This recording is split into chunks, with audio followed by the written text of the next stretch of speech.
प्रमाण के आधार पर लिखा है कि भारत की ईस्वी फर्स्ट में इस भारत की आबादी 2 करोड़ थी और उस 2 करोड़ में 7 लाख भी ब्राह्मण नहीं थे।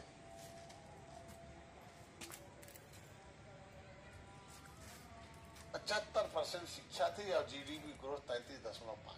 मतलब दुनिया में 3 रुपए में 1 रुपया भारत का चलता था जब निषाद राज के हाथ में राज था। सिंधु नदी है, घाटी किनारे को कहते हैं। सिंधु घाटी सभ्यता का नाम निषाद राज। आज इस भारत का नाम भारत है। जब अंग्रेज थे तो इंडिया था, जब मुगल थे तो हिंदुस्तान, है ना। और मुगलों से पहले जब आर्यों ने कब्जा किया था तो आर्यावर्त, जब हूणों ने कब्जा किया था तो जम्मू द्वीप, और उससे पहले जब प्राचीन जब ये सब में आपको पुराना मिलेगा महाभारत के समय के।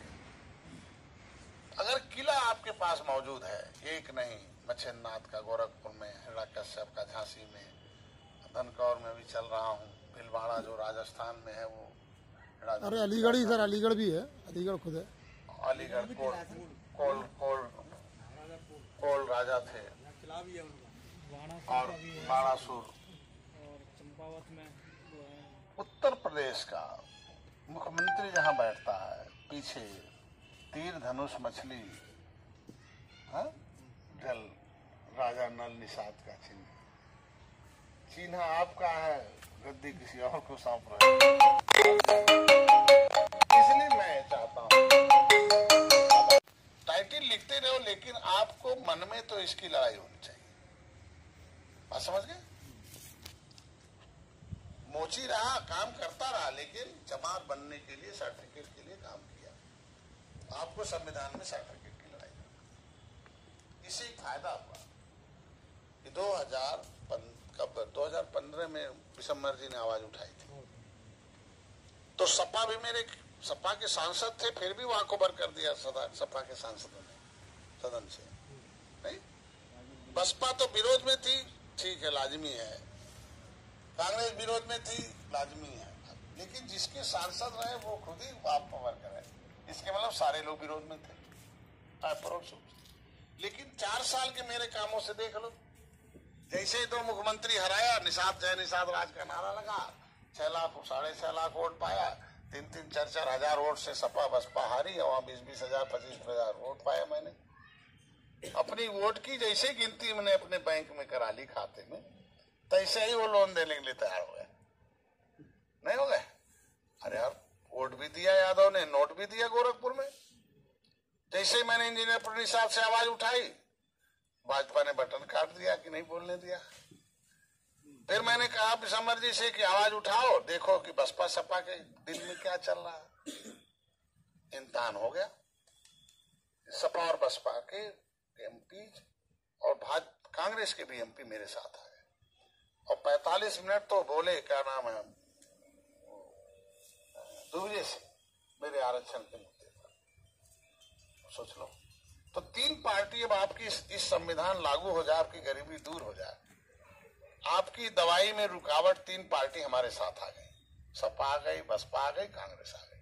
अब एक आदमी रुकावट है ना, वो है भाजपा, है ना। अगर भाजपा को हटाएंगे नहीं तो क्या संविधान पाएंगे? सही सही बोलो, आरक्षण विरोधी भाजपा है कि नहीं है? बोलो भाई। तो जब तक ये आरक्षण नहीं लागू होगा तुम्हारा दर्द दूर होगा? नहीं होगा। तो भाजपा से कौन दोस्ती है? वो दोस्ती है? अगर आरक्षण लिखती है तब विचार किया जाएगा। अरे आप 10% लिख दिया, दलितों को SC/ST एक्ट पास कर दिया, तो हमारा भी पास कर, है कि नहीं? हमारा तो पास है, पीएम के यहाँ पड़ा हुआ है और योगी मोदी साला खड़ा हुआ है ना। हमारा तो शासनादेश आगे पड़ा हुआ है। इसके मतलब अगर हम सत्ता की चाबी पाएंगे तो ये लागू हो जाएगा। कैसे लागू होगा? अनुसूचित जात आयोग से नोटिस कटवाएंगे सारे डीएम को। You are responsible person of the GO order pass by the Uttar state government है नियर अबाउट 2 years। तो डीएम को जवाब देना पड़ेगा कि क्यों नहीं बना, हाईकोर्ट भी मेरे पक्ष में फिर भी क्यों नहीं बना? बस समझ गए? इसलिए आप सब लोगों से निवेदन है कि इलाहाबाद श्रृंगेरपुर में किला है, उरई में एरच में हड़ाकश्यप का किला है, आपके कोल का किला अलीगढ़ में है। जब सारे एविडेंस आपके पास हैं तो नाक कान गला चेहरा माँ बाप का है, खून उनका है, तो पुरखों का खून मेरे शरीर में आए तो कमजोर रहेगा कि शेर रहेगा? बोलो, आवाज तो शेर वाली निकालोगे तो माना जाएगा। तो ये खून कैसा रहेगा, कमजोर की शेर? शेर, बब्बर शेर। तो शेर रहेगा तो शेर तो बनना पड़ेगा, बनना पड़ेगा ना। तो क्या निषाद राज कमजोर थे कि शेर थे? शेर थे।